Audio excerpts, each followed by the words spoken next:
प्रीति की नई नई शादी हुई थी। उसका पति अक्षय विदेश में नौकरी करता था। प्रीति का रहन सहन सादगी भरा था।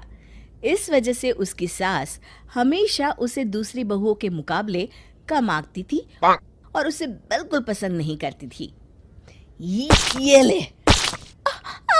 माँ जी, मुझे मत मारिए। आज तेरी वजह से मोहल्ले की सभी औरतें मेरा मजाक उड़ा कर गई है। आज तो मैं तेरी हड्डी पसली एक कर दूंगी। एक काम ठीक से नहीं होता तुझसे नाश पिटी। अरे तुझे तो कपड़े पहनने का भी सहूर नहीं है। पता नहीं किस जंगल से उठ कर आई है। अब इसमें मेरी क्या गलती है माँ जी? मैं तो हमेशा से इसी तरह से रहती आई हूँ। अरे मोहल्ले की जरा दूसरी औरतों की बहुओं को देख, कितने सलीके से रहती है, और एक तू है करम जली। ये ले, ये ले। आप जैसा कहेंगी मैं वैसा करूंगी। मुझे और मत मारिए माँ जी। अरे तेरा कुछ नहीं हो सकता। जा, रसोई घर में सुबह से बर्तन पड़े हैं, जाकर धो। मैं पड़ोस में जा रही हूँ। विमला की बेटी को लड़के वाले देखने आने वाले हैं। इस तरह अपनी बहू को डांट टपट के मिथिला वहां से चली जाती है। दूसरी तरफ जब भी अक्षय फोन पर प्रीति का हालचाल पूछता, प्रीति हमेशा अपनी पति से झूठ बोलकर अपनी सास के करतूतों पर पर्दा डाल देती थी। इस तरह कुछ दिन बीत जाते हैं। फिर एक दिन, अरे ओ निकम्मी, जरा यहाँ। प्रीति जैसे ही रसोई घर में आती है, मिथिला जोर से उसके बाल पकड़कर खींचती है। ये क्या है?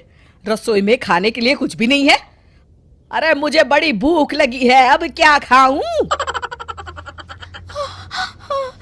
माँ जी, आप ही तो कह कर गई थी कि आप अपनी सहेली के घर से खाना खाकर आएंगी, और आज मेरा उपवास है, इसलिए मैंने सिर्फ बाबूजी के लिए खाना बनाया था। हाँ हाँ, कह कर गई थी तो क्या हुआ? अरे तुझे तो बहाना मिल गया काम चोरी का। अरे 2 रोटियां और तवे पर सेक लेती तो तेरे बाप का क्या जाता? राशन तो मेरा लगना था। हे भगवान, कैसी बेवकूफ बहू मिली है मुझे। अरे भाग्यवान, अपनी गलती बहू पर क्यों थोप रही हो? अरे तुम ही तो कहकर गई थी कि तुम खाना बाहर से खाकर आने वाली हो। अब भला इस पे इस बिचारी का क्या कसूर है? आप तो चुप रहिए जी, अभी मेरा माथा बहुत गर्म है। आप बीच में ना ही बोले तो अच्छा होगा। आप नाराज मत होइए, मैं अभी आपके लिए खाना बना देती हूँ। हाँ चल जल्दी, खाना बनाकर मेरे कमरे में ले आ। मिथिला अपने कमरे में चली जाती है। कुछ दिनों के बाद अक्षय का फोन आता है। आप कैसे हैं जी? अरे मैं तो बहुत अच्छा हूँ।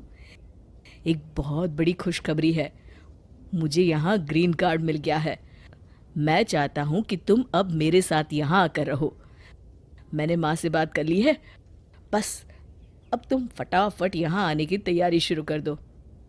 अच्छा ठीक है, अब मैं फ़ोन रखता हूँ, शाम को बात करेंगे। ठीक है जी। प्रीति फ़ोन रखकर अपनी सास के पास जाती है। तभी उनकी पड़ोसी गायत्री वहाँ आ जाती है। अरे मिथिला, तेरे बेटे अक्षय का फोन आया था।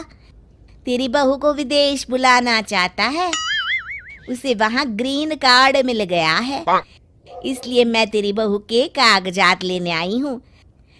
अब तो तेरी बहू विदेश जाकर अपनी जिंदगी मजे से गुजारेगी।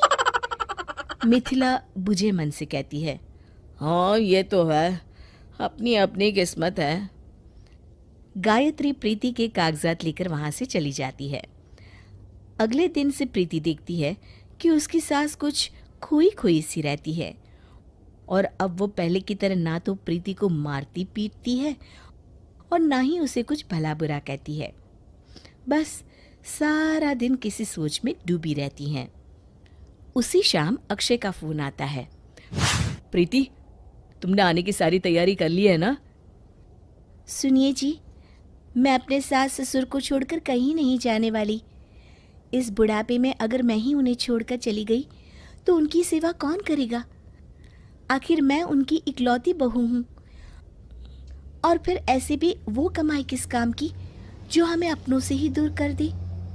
आप यहाँ थोड़े पैसे कम कमाते थे, पर अपने परिवार के साथ 2 वक्त की रोटी तो सुकून से खाते थे ना जी। तुम सही कहती हो प्रीति। जब से मैं यहाँ आया हूँ मेरा मन ही नहीं लगता। हर वक्त सिर्फ घर की याद आती रहती है। अब चाहे कुछ भी हो जाए, मैं तुम लोगों के साथ ही रहूँगा। ज़्यादा से ज़्यादा क्या होगा, कम आऊँगा लेकिन सुखी तो रहूँगा। ये हुई ना बात जी। चलिए, माँ को खाना देने का वक्त हो गया है, अभी मैं फ़ोन रखती हूँ। प्रीति अपनी सास के लिए खाना लेकर जाती है। चलिए माँ जी, खाना खा लीजिए। अरे बहू, तू जाकर खा ले, मेरी इच्छा नहीं है। और बता, तेरी सब तैयारियां हो चुकी है जाने की? अरे माँ जी, आपको छोड़कर मैं कहीं नहीं जाने वाली, वरना आपकी डांटे कौन सुनेगा और आपकी हाथ की मार कौन खाएगा? मिथिला खुश होकर कहती है। क्या कह रही है बहू? तू सच में नहीं जाने वाली? हाँ माँ जी, मैं कहीं नहीं जा रही। और सबसे बड़ी खुशखबरी ये है कि अक्षय भी हमेशा के लिए वापस आ रहे हैं। चलिए, अब आप खाना खा लीजिए। अरे आज तो मैं 2 रोटी ज्यादा खाऊंगी। मान गई तुझे, आखिर बहू हो तो ऐसी। शिक्षा अपने माता पिता के साथ रहने का सुख ही दुनिया की सबसे बड़ी दौलत है। उम्मीद है कि आपको हमारी कहानी अच्छी लगी होगी। धन्यवाद। हमारे चैनल को शेयर और सब्सक्राइब करें। फिर मिलेंगे। Bye bye.